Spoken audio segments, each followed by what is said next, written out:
তাল মিলিয়ে চলতে পারি, আমরা সংসারের সাথে অফিসটাও করতে পারি, কারণ আমরা নারী, আমরা সব পারি।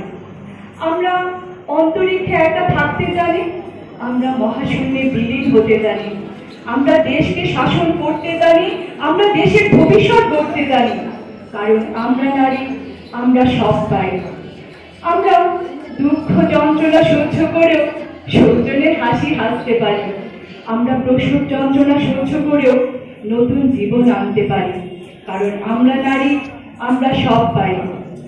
আমরা উনুনে রান্না চাপিয়ে ওয়ার্ক ফ্রম হোম করতে পারি, আমরা সারা রাত জেগে কাজ করেও সকালের ব্যস্ত জীবনে লড়তে পারি, কারণ আমরা নারী, আমরা সব পারি। আমরা গণধর্ষণের শিকার হলেও আদালতে বাক্য ধর্ষণ সইতে পারি, অ্যাসিড হামলায় মুখ পুড়িয়েও নতুন করে বাঁচতে পারি, কারণ আমরা নারী, আমরা সব পারি। আমরা জন্মসূত্রে পাওয়া পদবী, গোত্র, এমনকি পিতৃগৃহ চোখের নিমেষে ছাড়তে পারি, আমরা পরকে আপন করতে পারি, কারণ আমরা নারী, আমরা সব পারি।